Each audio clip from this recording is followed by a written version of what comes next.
Akka lakkoofsa warra Awurooppaatti bara 1949 biyya Burkina Faso keessatti dhalate. Umrii isaa 33tti aangoo qabate. Waggoota 4f biyyattii bulche. Akka lakkoofsa warra Awurooppaatti bara 1983 hanga 1987 jechuudha. Maqaa biyya isaa bara kolonii Faransaay Appaar Voltaa jedhamaa turte gara maqaa Burkina Fasootti jijjiire. Cheekuveericha Afrikaa Toomaas Saankaaraati. Lammiiwwan biyyattiis Burkinaabee jedhamanii akka waamaman taasise. Burkinaabee jechuun namoota qajeeloo yoo ta'u, Burkina Fasoon biyya namoota qajeeloo akka jechuudha.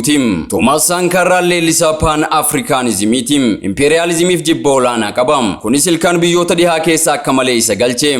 Yeroo baay'ee jecha isaa hiihuu fiirsiyuu koontiroolsiyuu jedhuun beekama. Callaan jechichaa yookiin hiikni jechichaa kan si sooretu si to'ata jechuudha. Kanaafis gargaarsa alaakamuun barbaadu jedhee ciniinnate. Jedhees hin dhiifne. Akkuma jedhe humna biyyaa ijaare. Bu'uuraalee misoomaa adda addaa humna biyyaatiin waliin gahe. Barnoota, geejjiba, fayyaa fi wantoota bu'uura jireenya ilma namaatiif barbaachisan hedduu irratti bal'inaan hojjete.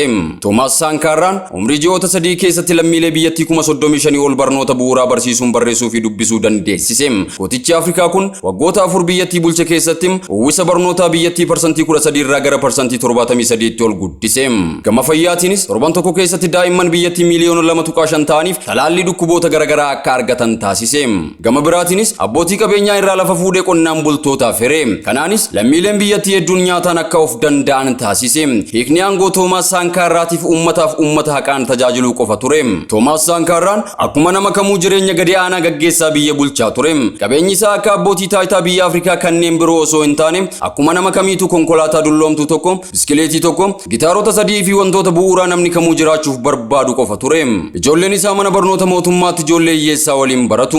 Geenneen biyyattii yookiin haati warraa isaa qacaramtee hojjettuu mootummaa ta'uun hojjetti.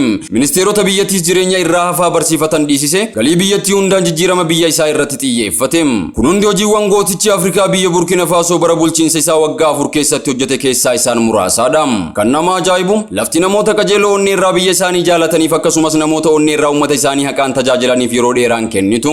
Gootichi kun akka lakkoofsa warra Awurooppaatti onkololeessa 15 bara 1987 shira nama waahila qabsoo isaa kan ture Blaise Compaoré fonqolchi mootummaa irratti taasifamuun ajjeefame. Dargaggeessichii fi qabsaa'aan sabaa yaadaa fi jaalala biyya isaa waliin jaalate osoo hin taane dirqamee umrii isaa waggaa 37tti dacheerraa akka gargar ba'u galma galmee seenaatu nuuf lallaba.